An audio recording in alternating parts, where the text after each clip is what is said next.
नमस्कार दोस्तों, स्वागत है आप सभी का अपने YouTube चैनल साइंस मस्ती व राजा सर में। तो आइए, पिछली क्लास में हम जहाँ तक समाप्त किए थे उससे आगे की क्लास आज हम लोग देख रहे हैं। आज हम लोग पढ़ेंगे दांत के बारे में। आखिर दांत हमारे शरीर में कितना प्रकार का होता है, क्या क्या होता है, आइए समझते हैं। सबसे पहले देखिए, जब हम दांतों की बात करते हैं तो दांत में सबसे पहले आप जानेंगे कि मानव में 4 प्रकार के दांत पाए जाते हैं। कितने प्रकार का होता है? 4 प्रकार का। अब देखिए, ये 4 प्रकार का कौन कौन होता है। सबसे पहले इंसीजर होता है, उसके बाद केनाइन, उसके बाद प्रीमोलर और क्या होता है, मोलर होता है। सबसे पहले जब आप इंसीजर का बात करेंगे तो आप जो मुस्कुराते हैं, आगे वाला 4 गो दांत निकल जाता है, वो आपका क्या है, इंसीजर। माने आप जब हंसते हैं तो आपका आगे वाला 4 गो दांत निकल जाता है, वो आपका क्या है, इंसीजर है। और इसी इंसीजर को आप हिंदी में कृंतक के नाम से भी जानते हैं। इसी को हिंदी में क्या कहते हैं, कृंतक कहते हैं। उसके बाद देखिए, आपका ये नुकीला वाला जो दांत होता है कृंतक के जस्ट बगल में, वो वाला दांत होता है केनाइन, और केनाइन को हिंदी में आप कहते हैं रदनक। ठीक है। उसके बाद देखिए, जस्ट उनके बाद वाला दांत जो होता है वो प्रीमोलर होता है, जिसको आप हिंदी में कहते हैं अग्रचवर्णक। क्या कहते हैं? तो अग्रचवर्णक के नाम से जानते हैं। और लास्ट वाला जो ये आपका चौ होता है, इसको आप क्या कहते हैं, मोलर, जिसको आप हिंदी में जानते हैं चवर्णक के नाम से। तो अब देखिए, ये दांत हम लोगों में कितना प्रकार का होता है, 4 प्रकार का। कौन कौन होता है? तो इंसीजर होता है, केनाइन होता है, प्रीमोलर होता है और मोलर होता है। अब देखिए, यहाँ से प्रश्न किस किस प्रकार से पूछे जाते हैं कंपटीशन एग्जाम में। सबसे पहला, अगर आपको कहे कि शाकाहारी जंतु में सबसे महत्वपूर्ण दांत कौन सा होता है, तो जब शाकाहारी में महत्वपूर्ण दांतों का बात करेगा तो वो आपका महत्वपूर्ण दांत होता है इंसीजर, और इसका काम होता है भोजन को काटने के लिए। उसके बाद यहीं पे अगर आपको कह दे कि मांसाहारी जंतु में कौन सा महत्वपूर्ण दांत होता है, तो मांसाहारी जीव जो भी होता है वो भोजन को क्या करता है, चीरने फाड़ने का काम करता है, यानी मांसों को चीरता और फाड़ता है। तो इसके लिए आपका नुकीला वाला दांतों का आवश्यकता होता है, और ये नुकीला वाला दांत आपका कौन सा होता है, केनाइन। ये कौन सा दांत होगा, केनाइन। तो मांसाहारी जीवों में अगर कहेगा सबसे महत्वपूर्ण दांत कौन होता है, तो वो कौन हो जाएगा, केनाइन। केनाइन कौन सा दांत होता है, तो जस्ट आपके आगे वाले दांत को छोड़ करके बगल में देखिएगा तो वो केनाइन है। अब देखिए, इस सब का संख्या कितना कितना होता है। तो सबसे पहले आप इंसेजर का जब आप बात करेंगे तो इंसेजर का संख्या कितना होता है, 8 होता है, जो आपका 4 ऊपर होगा और 4 नीचे वाले जबड़े में होते हैं। उसके बाद जब आप बात करते हैं केनाइन का, तो केनाइन का संख्या कितना होता है, 4 होता है, जो आपका एक नीचे होगा इस साइड और एक इस साइड होगा, एक ऊपर और एक इस साइड। वो नुकीला वाला दांत होता है, जिसका संख्या कितना हो जाएगा, 4। उसके बाद क्या होगा, आपका प्रीमोलर होता है। प्रीमोलर की संख्या भी कितना होगा, 8 होगा। उसके बाद आपका होता है मोलर, और मोलर की संख्या कितना हो जाता है आपका, तो ये हो जाता है 12। तो आप इसे याद रखेंगे संख्या में 8, 4, 8, 12। किस प्रकार से याद रखेंगे, 8, 4, 8, 12। इंसेजर का संख्या 8, केनाइन का 4, प्रीमोलर का 8 और मोलर का कितना हो जाएगा, 12। टोटल को आप जोड़िए तो हो जाएगा कितना, 12, 8, 20, 4, 24, 8, 32। तो एक वयस्क मानव में कुल दांतों का संख्या कहेगा तो कितना हो जाएगा, 32 दांत होगा।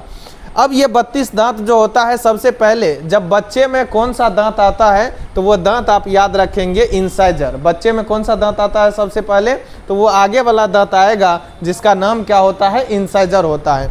इसके बाद जब आप देखेंगे, ये दांत जो होता है 2 प्रकार से आपका जन्म लेता है। एक दांत जो केवल जन्म से एक बार आता है, यानी एक बार जन्म लेता है। अब देखिए, एक होता है मोनोफायोडोंट। ये किसे कहेंगे, तो वैसा दांत जो एक बार जन्म लेता है, जो दांत एक बार जन्म लेता है। और ऐसे दांत की संख्या आप लोग बताइए तो कितना होता है, जो दांत एक बार जन्म लेता है। और दूसरा क्या होता है आपका, दूसरा होता है डायफायोडोंट, यानी ये वैसा दांत होता है जो कितना बार जन्म लेता है, तो जो 2 बार जन्म लेता है। अब देखिए, ये वाला दांत आपका कौन होता है, तो ये वाला दांत होता है 20 गो, जो आपका कौन सा दांत होगा, दूध दांत होगा।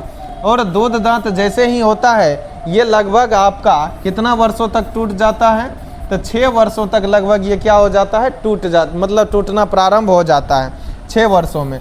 अब देखिए, हालांकि ये 5 से 6 वर्षों इनका लगभग आयु होता है, 5 से 6 वर्षों में यह टूटना प्रारंभ हो जाएगा।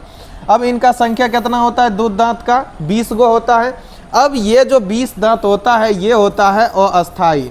अस्थाई मतलब टेम्परोरी होता है, मतलब ये आएगा और ये टूट जाएगा। और टूटता है कब से, तो 5 से 6 वर्षों में ये टूटना प्रारंभ हो जाता है। अब देखिए, ये जो 20 दांत टूटा, फिर इसके जगह पे आपका 20 नया दांत आ जाता है। और वो दांत जब आपका टूट गया तो फिर से नया दांत नहीं आएगा। तो 20 और 20 कितना हो गया, 40। और 12 ऐसे दांत आता है जो जीवन में एक बार आता है। तो अगर आपको कहे कि जीवन में कुल दांतों की संख्या कितना होता है, तो आप ये नहीं कहेंगे 32, कितना कहेंगे 52।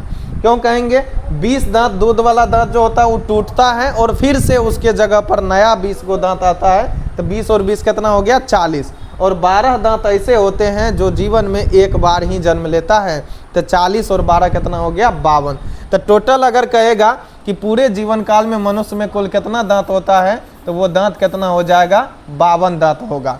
ठीक है, तो टोटल दांतों की संख्या कितना हो जाएगा, 52 पूरे जीवन काल में। अब देखिए, यहाँ से और प्रश्न आपसे पूछे जाएंगे कि बच्चे में कौन सा दांत नहीं पाया जाता है।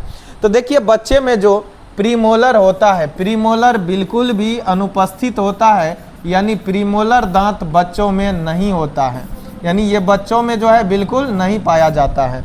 ठीक है, और मोलर में जब हम बात करेंगे, मोलर में लास्ट वाला मोलर यानी ये थर्ड वाला मोलर जो होता है, ये बच्चे में 2 ही पाया जाता है, यानी 2 मोलर तो पाया जाएगा, लेकिन ये तीसरा वाला मोलर नहीं पाया जाता है।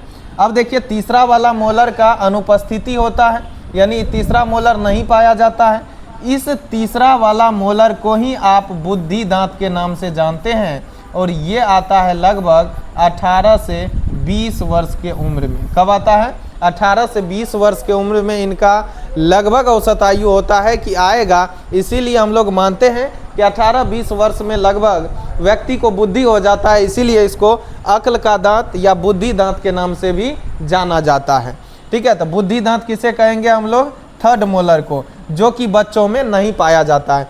अब देखिए, यह नहीं भी रहेगा तो कहीं कोई दिक्कतें नहीं होता है। और वैसे अंग जो हमारे शरीर में हैं लेकिन कोई कार्य नहीं करता है, उस अंग को हम लोग कहते हैं अवशेषी अंग। उस अंग को क्या कहेंगे, अवशेषी अंग के नाम से जानेंगे। तो अवशेषी अंग आपका कौन होता है, तो ये थर्ड मोलर जो है वो आपका अवशेषी अंग ही है। तो आपके प्रश्न में यदि पूछे कि बच्चे में कौन सा दांत अनुपस्थित होता है, तो वो दांत क्या हो